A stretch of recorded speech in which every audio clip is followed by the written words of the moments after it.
doing a podcast. Okay, that's what I thought. Yeah. Okay, cool. Yeah. No. Wow. Now, so hello, folks. If you're returning, welcome to the podcast. This is where Freddie and I generally discuss what we did, why we did it, and sometimes we go down some side rabbit holes, which we're fine with.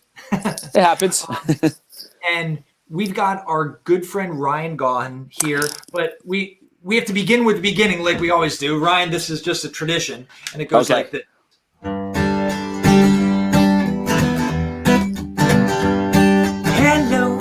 Hello, welcome to the show. Hello,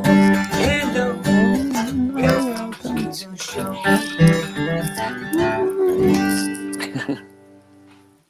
Love it. So that's our traditional beginning. Yeah. Right on, man. Well, first and foremost, Ryan, thank you very much for stepping in today. Yeah, of course, man. Of course. It was great. It was fun. It's always fun, you know. Yeah, I mean, man. it's definitely way more fun when you could see the kids, but you know they're there. Yeah. Yeah, it's a trip. What I'd like to do though is give people some context about who you are and how we met. We actually met through a mutual friend, one of my college roommates, a guy named Joe Laurie. Yeah, Joe. Yeah, and you were about to do your first European tour, and Joe was like, "You guys should connect," blah, and we did. Yeah. What was it? What it may have been while I was on the first one, and then because I quickly went back for the next one, and then I missed you on that one, and then it was and then it was like the third time I went back was when we had finally connected. Yeah, right. Yeah. So Ryan and I have since then we toured twice, 3 times together? I would say twice, and then we had a couple. One time I was out there in the summer, so it wasn't like a very busy season. We played a couple. We played at like Cluster Bar and one other one. Yeah. So, but we've gigged and hung out quite a few times. Yeah. I've been. It's been really cool watching Ryan then, because I think it's been 5 years, 6 years. It's got to be something like that. Yeah. I think so. I don't think we weren't living in Ferd at the time. I was still living out of town in the boonies, right? You were always living where you are now when I would go to your house. I've only been to the house you're in now. But that doesn't mean I don't know if I stayed with you on that first tour now. You know what I mean? I don't think you did either. Yeah. So we've known each other for a while. I've had the opportunity to see Ryan, who is a master guitarist. He's a master guitarist. He's also an incredible singer. How would you describe Among Criminals and La Capitania? I don't know what box to put you guys in. Yeah, no, it's fine. I mean, Among Criminals is not for the kids. Not for the kids. I will say that. Definitely not for the kids. Not music for the kids. Not videos for the kids either. Definitely not videos for the kids. Music, yeah. I don't tend to use profanity in general. You know, that's true. Very, very often. I mean, I don't use it when I speak, unless it's just like unless it's very adult oriented and we're just being goofy. You know what I mean? I don't tend to use those words anyway. You're a very mild mannered and kind human being. I have to say it. You're a teddy bear. You're a big teddy bear. I am. I can be. Yeah. So Among Criminals, I say reggae punk. That seems to cover a decent span of where we're at. Okay. And then La Capitania. I mean, whenever we have to describe it, we generally just jump in and say a rock band. Okay. And then there's always like a little bit more to it that people will ask, you know what I mean? And then that's where we'll kind of start saying like a little like riff blues rock, you know. Right. Yeah. And Steph is the singer of that band, who is an awesome vocalist. My God. Yes, she is. Yeah. Well, one thing that is fascinating about Ryan, just so people know, maybe we can talk about this later. Ryan had a terrible vocal cord injury. Like Yeah. you were basically told you were not going to be able to sing again. Yeah, I was told anything if for anyone that knows music theory at all, but anything the A below a middle C was going to be nearly impossible for me to sing. And if you listen to this man's range, it's astonishing. I can get up there now. I can get up there. And I'm able to like. Yeah, I'm trying to work on like but that you can hear even the scratchiness. But I'm trying to work on like even like my belt's getting all the way up there.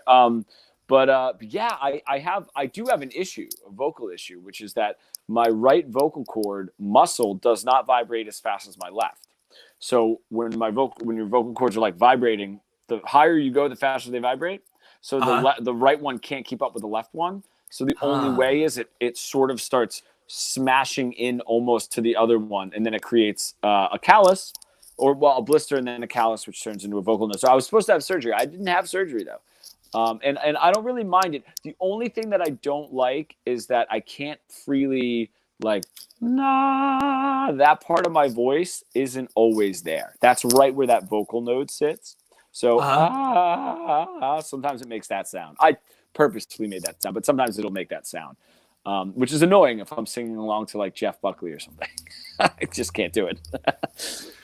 Well, it's really amazing. Just so you guys are aware of his tenacity, Ryan, I believe, traveled to New Orleans, right? Nashville for the vocal stuff.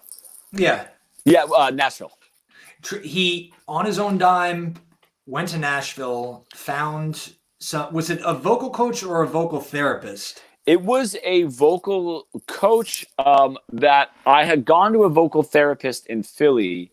And she was the one that we got the camera down the throat, like looked at everything, and she was the one that said it's you're losing your voice. She was being uplifting in the fact that like, hey, a lot of people have, so like it doesn't mean the end of your career, but you just can't sing high or whatever. We had gone through a couple therapies, and then I found someone down in Nashville that I really liked. I bought his program, and then I drove down. Actually, the funny thing about that is the first time I went down there, saved up the money, drove down. I actually bought a car, and the engine seized about 45 miles outside of Nashville. So I had to sell the car for $100, and I hitchhiked to Nashville, which is hilarious because the company, the guy that does it, he the head of the company, there's a whole bunch of other teachers, but he's gone on tour with like Haley from Paramore and Keith Urban, Taylor Swift, all of these huge people. So he remembers me as being like kind of like the dirty guy that like hitchhiked to the lessons, because everybody else was like these like really like well-to-do, like they were either already like had a huge career or like their families, like Nashville has a very wealthy music community where like these multi-million-dollar families will throw their kids into like songwriting and vocal production at an early age, and I just kind of show up like with dirt on my face, after hitchhiking to Nashville. You're an incredible dude. So you all of that aside, what also impresses me very much about you is that I don't know when you started teaching kids, but I feel like it was after the first time we toured with each other, you found some camp that hired you for the summer. And then you moved to LA. Yeah. And you were teaching music at schools in LA while flying back on some weekends to gig in Philly. Yeah. And you were doing that for like 2 or 3 years. I did that schedule for 8 months straight. Now, okay. So I taught at a summer camp just because there was no more money. And I mean, all the stuff that I was doing in Pennsylvania was state funded. So there was the budgets were kind of all out. So a buddy of mine lived in Hollywood. I ended up moving out to Hollywood to teach at a summer camp for, I think it was 6 weeks for that summer. The funny thing is I didn't make any money because I got wrongfully arrested and I had to hire a lawyer. And that was all the money that I made for the summer. I remember that. Yeah. That was unfortunate. Luckily, I mean, I didn't do anything wrong. So there's nothing. No, you just look like you do. I just look like I do. And they didn't take kindly to that. But, so I had done that. Then what really had happened was I had gone back to Europe, and then Taxi, the music production kind of company that runs these big conferences, wanted me to speak at a conference. That's when I canceled my tour, half the tour. I flew back to Los Angeles, and I didn't have anywhere to go. I spent literally the last of my money. I remember sitting at the hostel that we stayed at in Amsterdam, buying my flight was with absolutely the last bit of money that I had. And I still had 2 weeks left in Europe. Flew back to LA, slept on the same buddy's floor. Now that was in November. Him and his buddies left the apartment for the holidays. They all lived in Boston. So they went back for 2 weeks. So I stayed, and he gave me his job because I had hung out with his boss. So that's when I started working security at the Roxy, taking all of his shifts so that his boss didn't have to find anybody new. So I was living at his place, and I did that. Which by the way, folks, you need to know that's hilarious because I'm small. While he looks that way, he's just not. I know. I not had to scream my job was to get the flashlight to people who were bigger that could actually take the people out. That's my job. It's just like there's a problem over here. She's clearly 16, so I can't handle this. Like she can kick my ass. But so I was on the floor, sleeping on my buddy's floor. He came back. I then got an after-school job down in Compton. Okay, so then I was teaching music after school in Compton, working security at night. Then I magically got the daytime job in Westlake. This is after a few months of just like sleeping on this floor. So I was an elementary school teacher during the day, and then I would take a long commute down to Compton. If anybody knows LA, Westlake to Compton is about a 2.5 hour commute to Compton, and then I would go security. Then I would do security at night. So I would get home around 1 a.m, and I'd have to wake up at 4:45, and then I either still work security on the weekends if I was still in LA. So Saturday and Sunday daytime were my days to sleep, or that's when I would then take a red eye Fridays, teach all day Saturday, gig Saturday night in Philly, teach all day Sunday, and then take a red eye, go right back to school on Monday. That was the schedule I had. By the way, I did wind up in the hospital for that. I did have pneumonia. So it's not a sustainable schedule at all. No, definitely not. I guess I just want to point out that, people have a lot of different ideas of what it means to be a successful musician, artist. Not a lot of people realize that there are a lot of ways to get there, but I think one common denominator is absolute hard work and hustle. And man, you got that. It's dude, you too, man. I mean, that was one of the first conversations we had on a drive from on our way to Prague. That first time that we met, that was one of the first conversations that we had. Was driving down. I have video of it too. We have video of it somewhere. I know I can dig it. Word? Yeah. Well, let's talk a little bit about what we did today, and I'm just curious. This was inspired. This whole lesson was inspired by you. The pizza lesson, as you said, which is not mine. I don't want to take full credit for that. Yeah, but Ryan is what I would call very social media savvy, and on one of the lessons that he posted, which was from LA, I believe. Yeah. He explained exactly what we did today, but with pizza. Yeah. That's it. And I was really impressed by what he could communicate in under a minute, because that's the amount of time you have on Instagram. Right. But also visually, a pizza is so good. The reason we didn't do pizza today is I'm trying to be mindful about how I shape content. And I love pizza as much as the next guy or gal, but it's not very healthy. So yeah, so I like that. I like that, by the way. That was a good call. That said, I feel as though pizza visually is easier to understand. Whatever. But Yeah. you were the inspiration for why I wanted to do this today. Nice. All right. All right. When you're teaching kids, and you've done quite a bit of it up till now, do you have a general game plan that you work with? Something I don't. you know? I don't. And this is also, this has been a problem. You know what? This has been a problem. Very, very little. It seems like a problem when I have an interview, right? But as long as I'm given the chance to explain why I don't have a game plan, the pizza thing was, I just saw somebody doing a lesson where they would clap pizza. That was all that they were doing.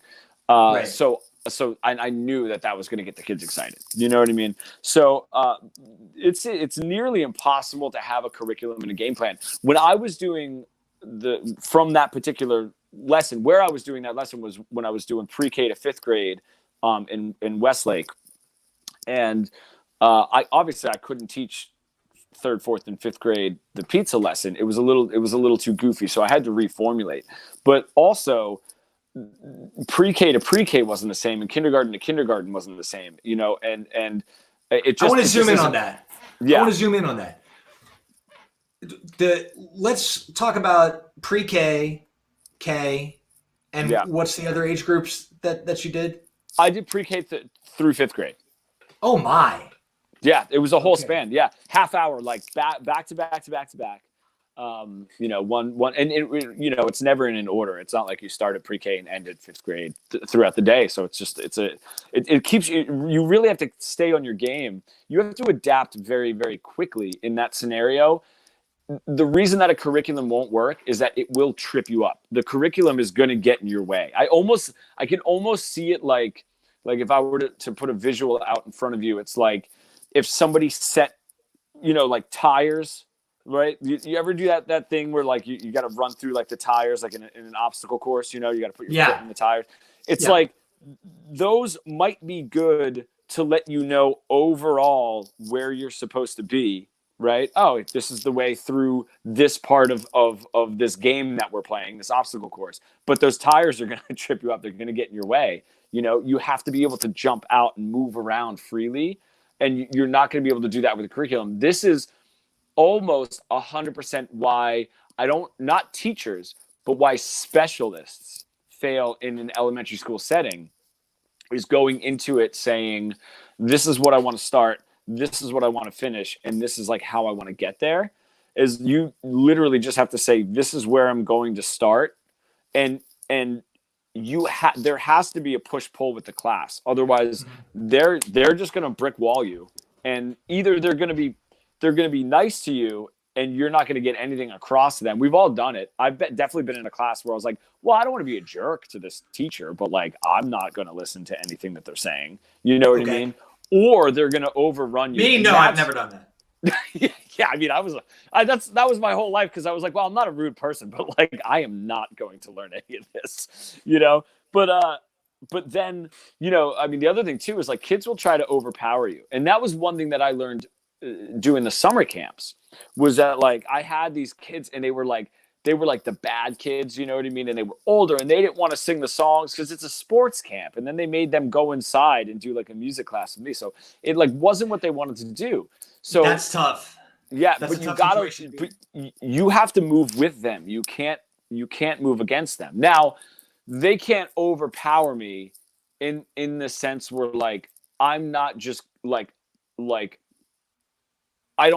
you can't cower to that. You can't be like, you know what I mean? If they start like making fun of you, these are things that you have to figure out. And the only way to do it is like they're changing that current, and you're going to have to pick up that current and then pull them into yours. You can't battle it. This is exactly the same thing with teaching kids with that are on the spectrum. The hardest part is not the kids on the spectrum. The hard part is the teacher who doesn't understand where that child is sitting on the spectrum because the child can't communicate to them. So I had a student that for some reason, this number 5, when we were reading our guitar tab, it was just a private lesson. For some reason, 5 reminded him of Batman that day. That was it. It wasn't like 5 and Batman were continuous. It was just a thought that he had. This is a tick now, right? And he's going to have that every time the 5 comes up. If you do not let that child say something about Batman every time 5 comes up, nothing else is going to get in. This is the reason that in the United States, we have such a problem with special needs teaching is not only do they just take a classroom and if the child is capable, throw them in with everybody else who does not have the same learning patterns, but then they just try to take a whole bunch of kids that aren't normal and throw all of them into a classroom together. You know what I mean? And now basically the way that I view the currents is now you have a bunch of different currents that you can't get all of the kids on the same one. So what you have to do is you have to move with what that kid says so that the tick is gone. The need to say something is gone and you can bring them back. Now kids have this attention.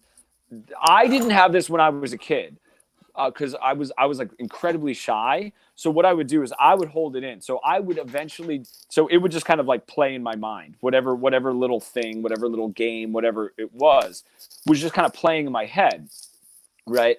But with the kids that need to verbalize it, which I love those kids more, and the parents will say like, "Oh, my kid can be such a pain in the butt," and I'm like, "No, I really like this kids more." Is you have to let them get it out. Right? Otherwise they won't. The problem is where the tick lies is just getting it out.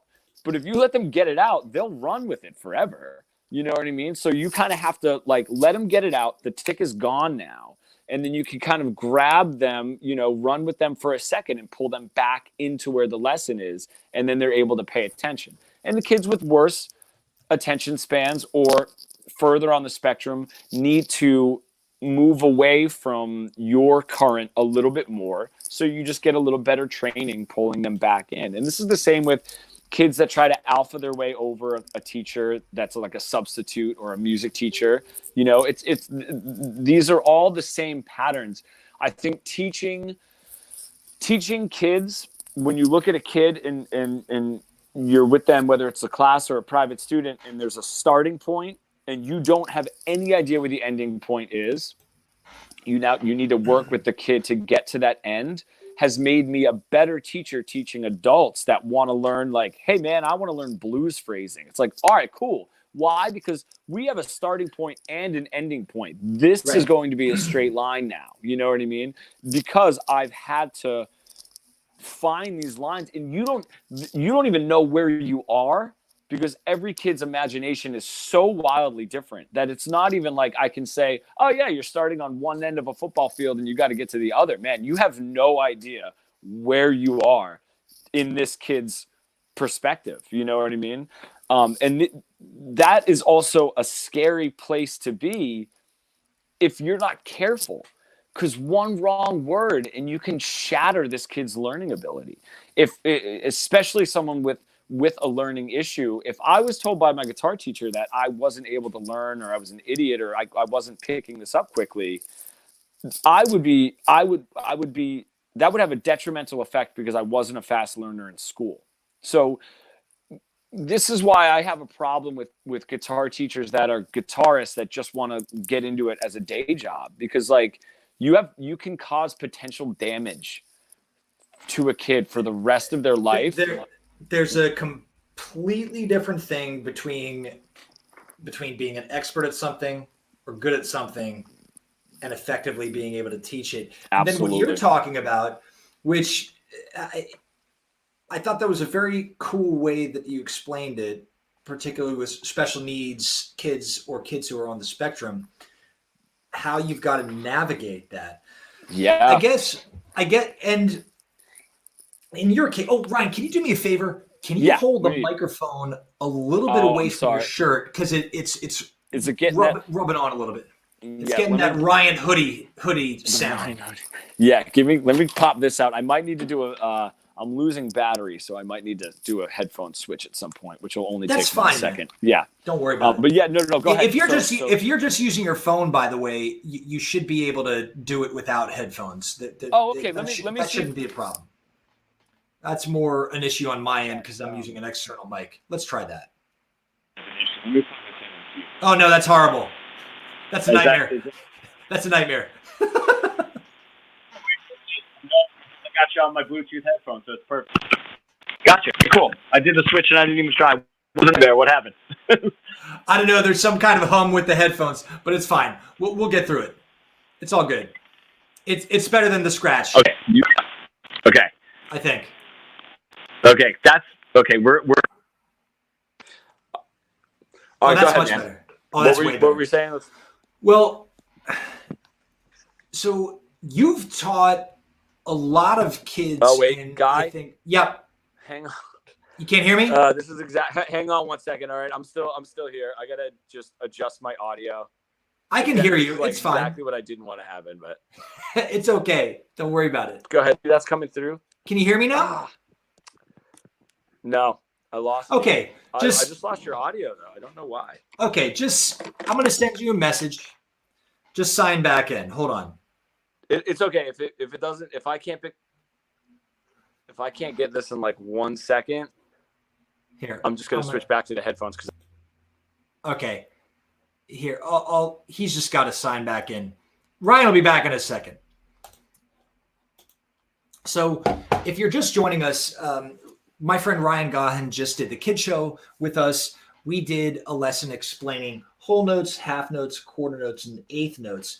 And right now, Ryan and we're talking about teaching kids who are special needs or on the autistic spectrum, which Ryan managed to get quite a bit of experience doing. So I'm just trying to get him back here.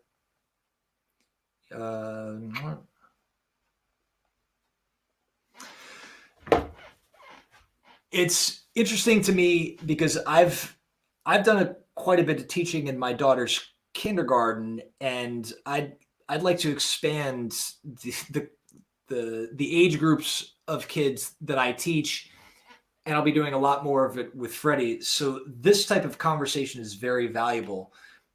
I'm fortunate enough to have a few friends who've done a lot of work with kids who are special needs or on the spectrum, and it's important to be able to adapt. And the way Ryan was trying to explain it to us is it's hard to have a set game plan when you go into a group of children where you think I'm going to do A, B, C, D, X, Y, Z, and follow your pathway.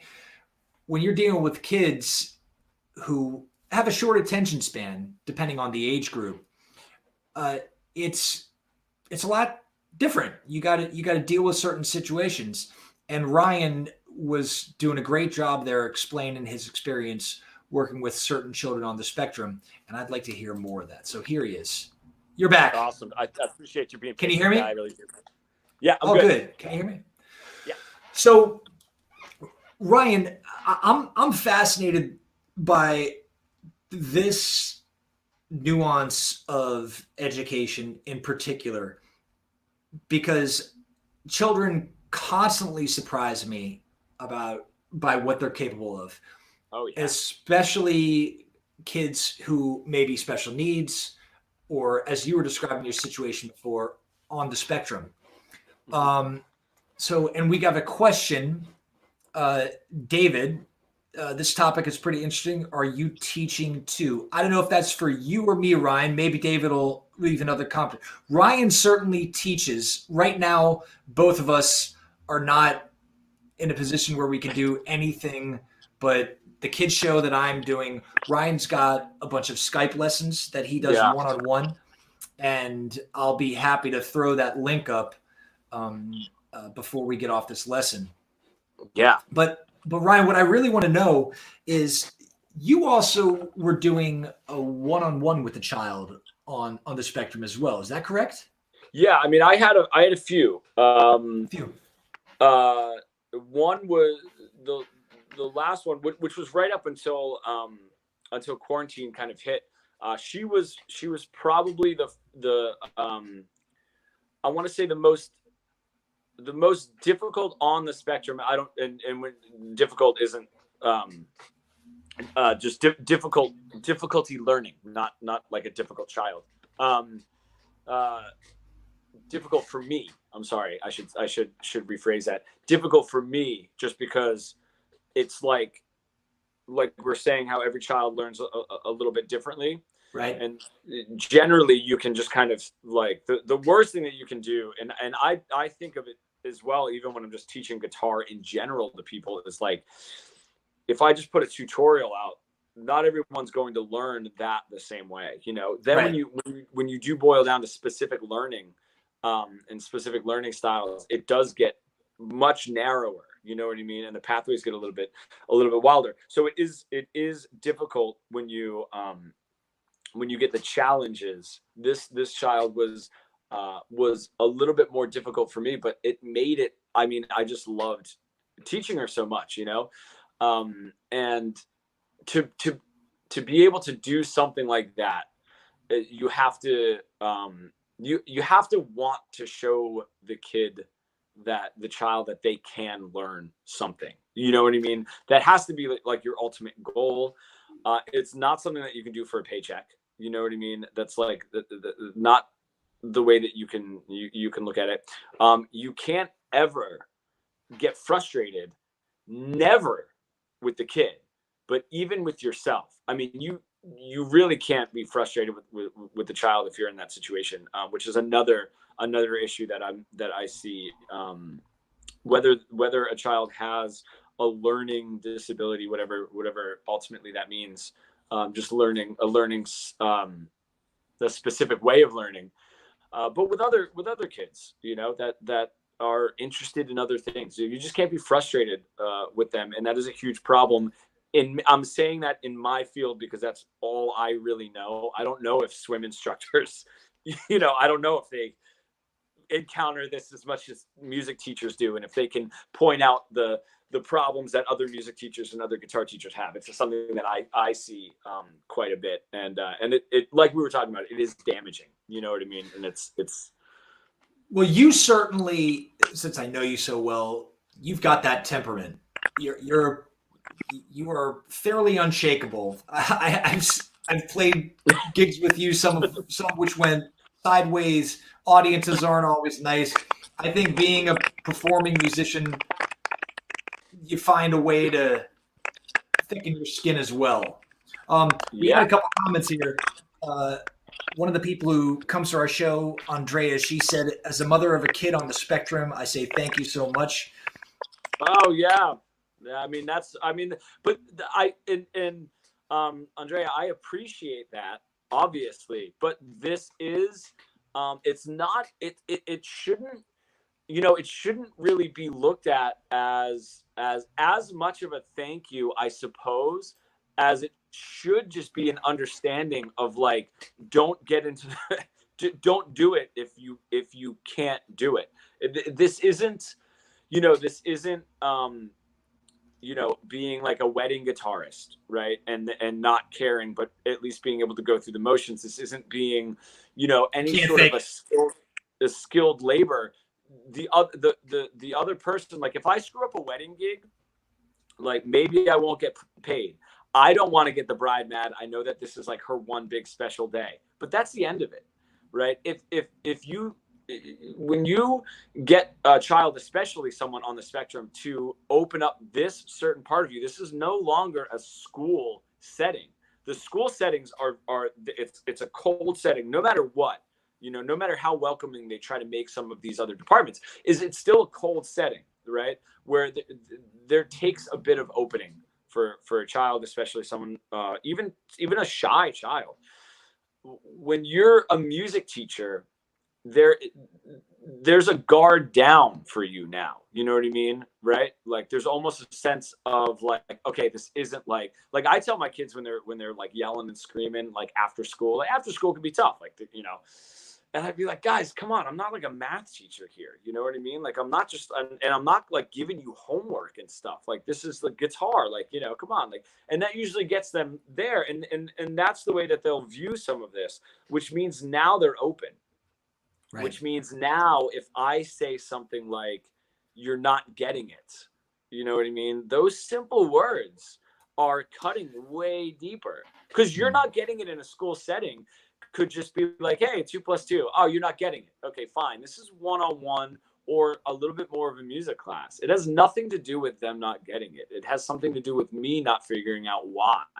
And the faster I can do that, the better the whole experience is going to be for everybody, right? And anytime I talk to a parent, who I have so many parents that say, oh, I tried to learn guitar when I was a kid, and my teacher told me I was no good. It was like, yeah, your teacher just wasn't good. You know what I mean? And that's 100% of the time, you know. And like, Guy, when you're talking about even like my temperament or whatever, I mean I did have to have a different temperament when I was working security, but it's not frustrating if I say nope, 3rd fret, nope, 3rd fret, nope, 3rd fret. That doesn't frustrate me, because no matter how many times I say it, it's my fault the child doesn't understand what I'm saying. It's my fault. There's no other. There's no other. It 100% lies in the, if there is to be a fault to be had, right? Which there is in that sense. There's this information that wants to be put into this child's brain, and it's not getting in. It's my fault it's not getting in there, and that is 100% of the time. So if you develop any frustration, the frustration should be on yourself, but also that's not going to make the situation any better either. You know what I mean? So it's not even necessarily, in my eyes, always deserving of a thank you or in a compassionate way. It's just like, this is my job, you know, that I don't want to ruin for someone. It's just like, I have bartender friends that are amazing bartenders because they don't want to ruin the other person's experience. I personally am an awful bartender, and I don't really care if I screw up somebody's drink. It doesn't matter to me. They'll live. It's fine. You know what I mean? This is a very touchy situation. And I think that teachers that are trying to get within that field, that's something that they should understand before they even attempt, you know? There's a big difference between trading commodities or stuff and education. We got an interesting question here from David. And he said, how far do you think someone can get without having an actual class, only teaching yourself? David, this is always an interesting question. I do live Q&As every morning at 9, and I get this a lot. I started doing these for kids over in like Southeast Asia. For whatever reason, it started popping up over there, and they all wanted lessons. So what we would do is I would just have them play something. I can't sit down with an hour for like 25 kids. You know what I mean? I don't have the time. So they would send me a little video of them playing, and then I would send a little video back of them of what they should change. Now we started to do it into Instagram lives to get everybody in kind of all at once and answer these questions. And this is a very common question. The way to really boil it down to is, it's not necessarily, if you don't have an instructor that's looking specifically at you learning, not like learning over a curriculum, someone that can move what it is that you're doing. If you don't have that, you could easily spend 9 months, 10 months, 11 months, a year, right? Like driving with the brakes on and barely getting out of the driveway, you know, where one simple move could change. The reason that I always think of that is when I had one student. I have my guitar right here. When I had this one student, and it was an adult student. So this is even more common when you have kids that aren't as cognizant with their. I mean, guitar is a tiny motion, right? This is something that we don't do. This is not, you know, swinging a bat and a hammer and all that stuff, which is why we get big motion, right? We want to hit all the strings as hard as we can. We want to grip this guitar neck as much as we can. So with kids, it's a little bit more difficult to get them away from that sensation. You're basically riding on the edge of sensation when you're playing. Like you're barely touching these strings, you're barely picking them. With an adult student that I had, they kept grabbing the guitar neck, right? They kept going up. Their thumb would keep popping up, this is like a safety for all of us. Like it's like handlebars, you know? So if I were to do that, and I've been playing guitar for almost 22 years now, I can't do this exercise. It's impossible for me to play, right? So if that person tries to continue learning while doing that, they're going to get nowhere, and they're going to put themselves into the category of, I'm just not good at this. Or I always hear people say, like, my hand doesn't move that way. And it was just like, yeah, it's not supposed to. That's the point. It's why this is tough, you know? So simply saying, no, you got to move your thumb back and you got to pinch the neck, right? I had to say that no less than 15 times in a half an hour lesson with an adult student, right? Mm-hmm. So if they didn't have that, they could watch all of the YouTube that they wanted, right? They could even watch my YouTube video where I specifically address this issue, and they wouldn't get it because they obviously needed someone to look at their hand and continually remind them to bring it back, right? The more you learn about the instrument, the more cognizant you are in what you're missing. If you're jumping into the guitar, or anything for that matter, you know, I mean, I'm taking songwriting lessons right now through Berklee College of Music. There are things that I can't learn because I don't know that I don't know them. You know, somebody has to say, oh, you don't know this. Like, I didn't know that this was something that I was doing. I didn't recognize it. It was just something that happened, right? So when we grab the guitar neck, this is just something that happens, right? And someone needs to tell you, no, you have to do this or your fingers won't move. How in God's name would anyone know that? You know, that's right. Like a wild thing. Like, if anybody picks that up naturally, I would love to know what, like, wild genius would be able to actually figure that out. You know what I mean? And you can watch Jimi Hendrix and Stevie Ray Vaughan and anybody playing this way, but you're not going to notice their hand position because you haven't been taught to notice that, and you don't know that you don't know that. Well, that's also thing, but I'm glad you brought up Jiminy and Stevie, because not, you know, I don't know what kind of lessons either of the fellows got, but if either one of them were kids and walked into your class, you'd be giving them different technical lessons, because Jimmy had like long surgeon's hands. Oh yeah. And Stevie had tiny fingers. Tiny. Yeah, I think so. Yeah, I mean, and they both, and that obviously affected the way that they play. But yeah, but I mean, even like you're saying, like even within a classroom setting, teaching everybody differently is always important. You know what I mean?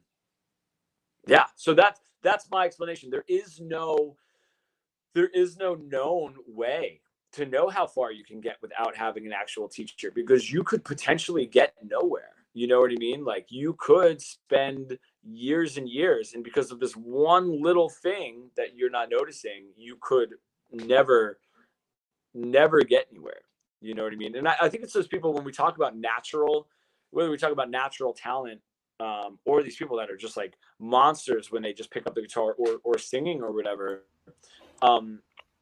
it's just because they're able to, they just didn't pick up on the bat. They didn't associate the guitar neck with a handlebar, you know, or a hammer. It was that simple. Yeah. Nobody told them that they had to do it. They didn't notice that Jimi Hendrix wasn't doing that. They just didn't associate it with that. So therefore, whoop, there's like 6 months of struggle just gone now that they don't have to worry about. You know, it can be that easy. You know what I mean? It can be that easy to also think that you'll never be good. You know what I mean? That, I gotta say, that is the one thing as a music teacher, as even someone, when I do the conferences, when people, you know, want to start playing live, or they want to book a tour, they want to do that stuff, when they don't have any idea what they're doing, it scares the life out of me, because I'm just like, oh, you're just gonna quit because you think you're not good. You know what I mean? Or like you Yeah. think that you have some reason for not being good, and that just scares me because that's a terrible reason for people to give up. You know, I don't know. Maybe now as I'm saying this, I realize how many math teachers were probably and English teachers and were probably really frustrated with me in high school because I think I made the same excuse. I just can't get it. You know? Right. But, Well, it's a different thing.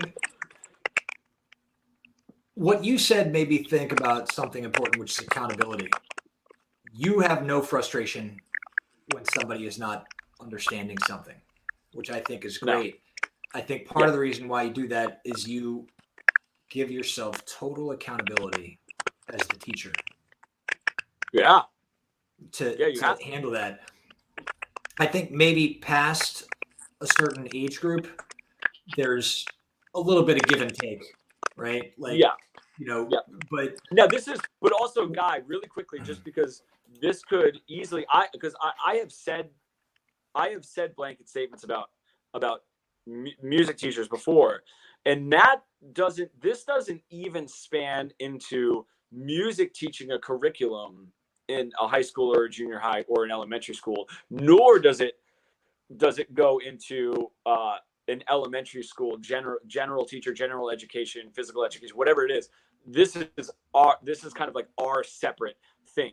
If there's an issue with a classroom, it's not always the teacher's fault. I don't want teachers to be like, dude, no, that's not the truth. I know that that's not the case. It's teaching music one-on-one or in these kind of different group after school guitar class. This is the setting that I'm specifically talking about. I just wanted to get that out there because education and education professionals have their own set of daunting tasks and issues that I don't have to deal with.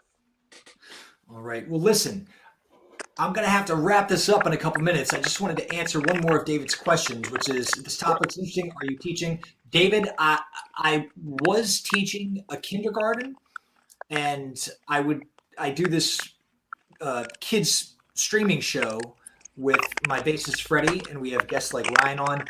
And when things normalize, I would very much like to get into teaching younger age groups, and because it's so much fun. Ryan, I've got an extra screen set up here. Hold on. Okay. Oh, share screen. If I didn't blow it, I hope I didn't blow it. Hold on. No. I've got an extra screen set up here. It's got all of your stuff. If I can. Oh, nice. If you can find it. If I can find it. Hold on. Oh, wow. If not, my name is not difficult for people. Your name's fairly difficult. For Americans, it's difficult. There has not been anybody in Europe that I've ever said my name to that didn't immediately know how to pronounce it and spell it back to me, which was awesome. Oh, really? Yeah, and that's why you say my name correctly, Gaughan. There is a little bump in there. Americans say Gaughan. Well, I would like to go ahead. Let's see here. So there are several places you could follow Ryan. He's got Ryan Gaughan of Among Criminals, Ryan Gaughan Guitar Coach, his that would be the teaching, rock band La Capitania. And if you're an artist, Ryan also is very savvy when it comes to all sorts of aspects of being a professional musician, whether it's touring, social media, getting things produced, making videos. Ryan really has done it all. And of course, he's on Instagram. Is there any other thing I should direct people towards, Ryan? No, man, that works, dude. That works. I mean, all those other things are on Instagram. I'm relatively easy to find. You know, as soon as you can spell my last name, I'm easy to find. Well, thank you very much, my friend, for doing this with us. It was great to have you here. Thank you for having me, man. Of course. We will see you next time. Thanks, everybody. We're going to go ahead. Ryan, I'll talk to you soon. Yeah, that sounds good. And, oh, there you are. Sorry. I didn't mean, I cut you off prematurely. Ryan, thank you very much. That's all good. We will connect very, very soon. And we're going to sing our goodbye song. You have a good one, my friend. All right. Yep. Bye, Bye. guys. Bye. See you guys. All right. So that's about that, my friends. Tomorrow we're back, Freddie and myself. We've got some cool stuff up our sleeves for the rest of the week, and I'll sing you the goodbye song. So goodbye, goodbye. I'll see you next time. Goodbye, goodbye. I'll see you next time. Whoa, goodbye, goodbye. We'll see you next time. Goodbye, goodbye. We'll see you next time.